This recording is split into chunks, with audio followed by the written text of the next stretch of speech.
Lair, câncer é doença ou não é doença? Não, câncer não é uma doença. Câncer é um sintoma de algo que está acontecendo no corpo que não está certo. Então, você tem que ver o câncer como um sintoma e não como uma doença. O tumor, por exemplo, ele é um sintoma.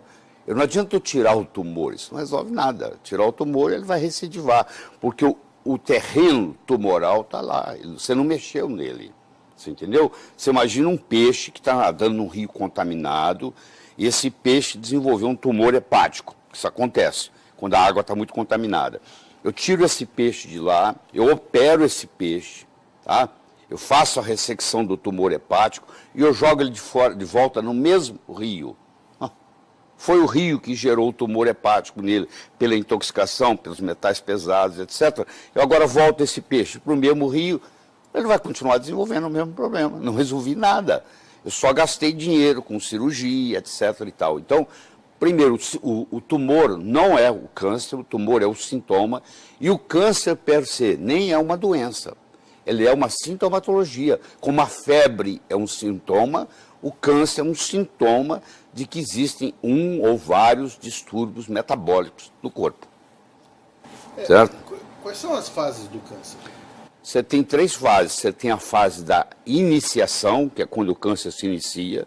Você tem a fase da promoção do câncer. E você tem a fase da progressão.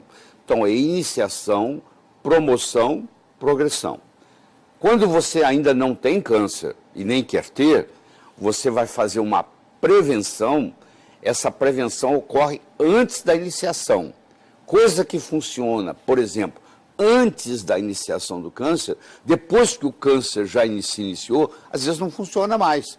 Eu tenho que ver que fase que está para ver o que eu vou aplicar.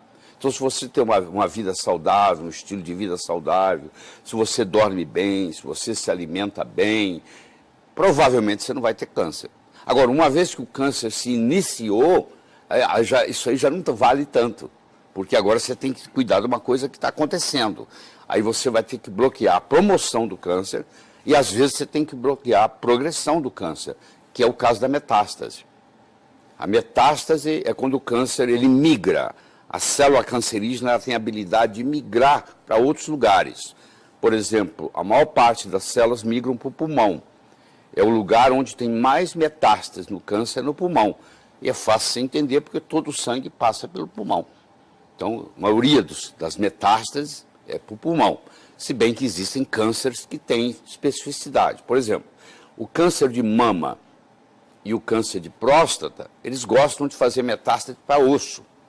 Tá? Fazem para pulmão também, mas tem preferência, como se fosse uma atração. Tem até hoje substâncias químicas que eles estudam, e é como se o osso chamasse o câncer de mama, é como se o osso chamasse o câncer de próstata, entendeu? Tem uma certa preferência, mas para ter uma metástase, para uma célula migrar para outro lugar, e lá ela formar um outro tumor, que é o tumor metastático, isso requer uma série de requisitos, que se não estiverem presentes, vou dar um exemplo para você.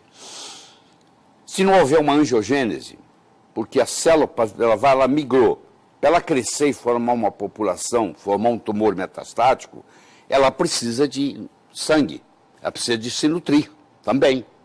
E para ela se nutrir tem que ter vasos. Só que lá não tinha vaso, ele chegou lá sem vaso. Então o próprio câncer desenvolve a sua própria vasculatura. Isso chama angiogênese. De que parte da célula que vem o câncer? O câncer, por incrível que pareça, vem do citoplasma. Eu sei que muita gente que está me assistindo está achando isso um absurdo, mas eles têm experimentos fazendo transferência nuclear. O que é isso? Eu pego uma célula saudável e pego uma célula cancerígena. Se eu pegar o núcleo da célula cancerígena, transferir para a célula saudável, não tem câncer. Se eu pegar o núcleo da célula saudável, transferir para a célula cancerígena, tirar o núcleo da célula cancerígena e trazer um núcleo normal, essa célula que vai desenvolver é cancerígena.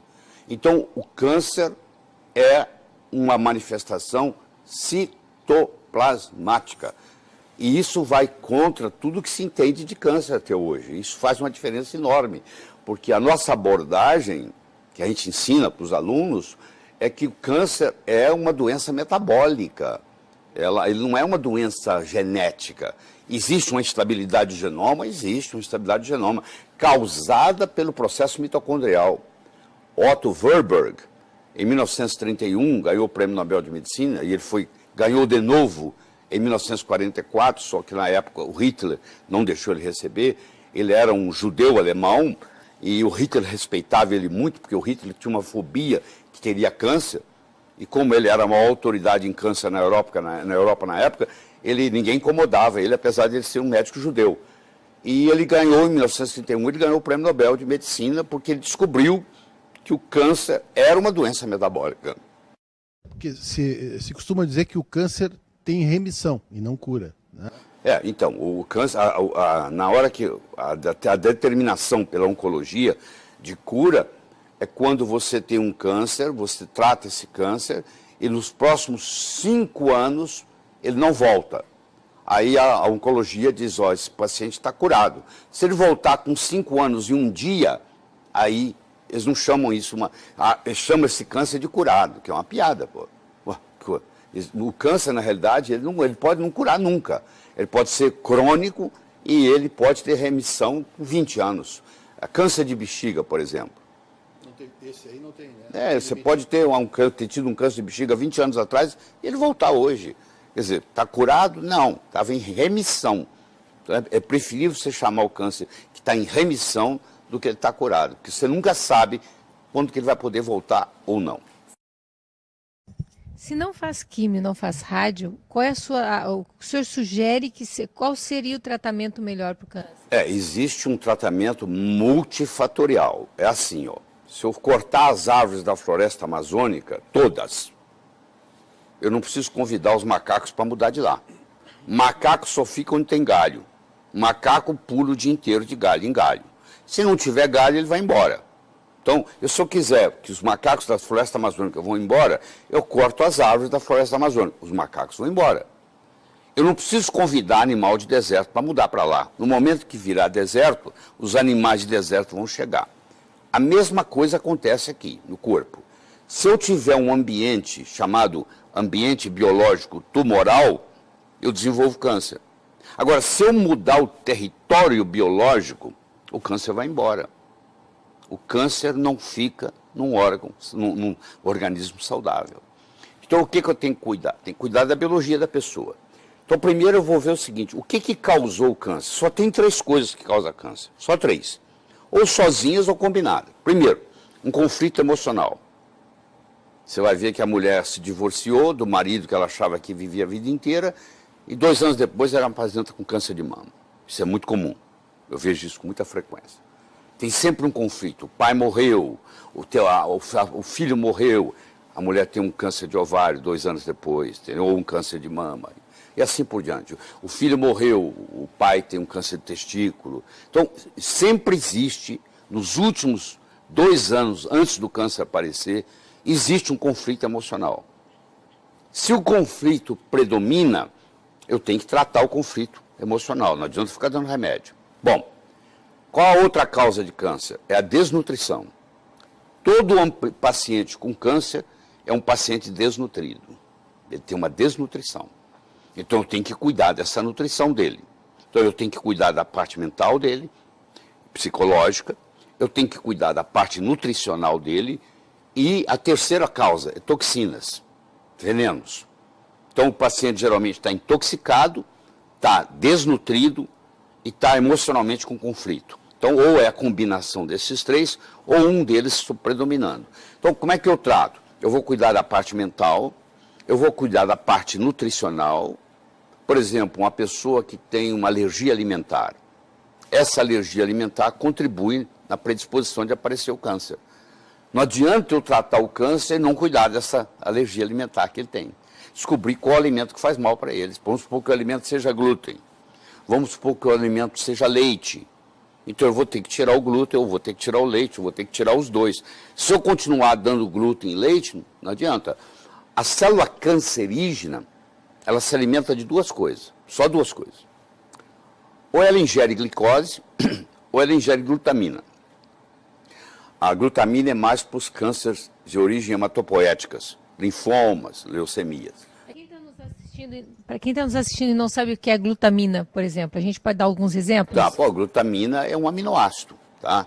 Que vai formar o GABA no cérebro. Então a glutamina e ela protege a parte do intestino. Só que pessoas com câncer nós devemos evitar dar para ela glutamina, principalmente se ela tem um câncer hematopoético, se ela tem um linfoma, uma leucemia, um mieloma múltiplo. Então esses nós não podemos dar glutamina em hipótese alguma. Mas o que me interessa que mais é o açúcar, é a glicose. A célula cancerígena, e foi o Otto Warburg que ganhou o prêmio Nobel em 1931 por causa disso, a célula cancerígena, ela se alimenta predominantemente de açúcar. E ela prejudica, você já deve ter visto paciente caquético, morrendo, moribundo, em carne e osso, em pele e osso, e o tumor está crescendo. O tumor cresce e o paciente está definhando. Por quê? Ele está pegando toda a glicose que tem. Então, se eu pegar um paciente com câncer e tirar dele a glicose, tirar dele o carboidrato, o tumor encolhe. Mas qual a conduta hoje? Vai no médico, o médico fala, ó, você vai fazer quimioterapia. Doutor, e a alimentação? Ah, fica à vontade. Se fosse você, tomava até sorvete. Pode, vai lá no shopping, toma sorvete, aproveita. Quer dizer, se eu agora estou fazendo quimioterapia, que já não tem uma eficácia muito boa, a eficácia é pífia, eu posso discutir isso depois com vocês. Ah, e eu ainda vou para o shopping tomar sorvete, que é açúcar puro, então eu estou alimentando diariamente o meu câncer se eu estou tomando sorvete diariamente. Agora, se eu arrumo uma dieta chamada cetogênica, onde o carboidrato é quase zero, o meu câncer regride. Então, o Dr. Thomas Seyfried, que é hoje uma das grandes autoridades do mundo em dieta cetogênica, ele pega pacientes com câncer, ele põe os pacientes em dieta cetogênica e os tumores vão encolhendo.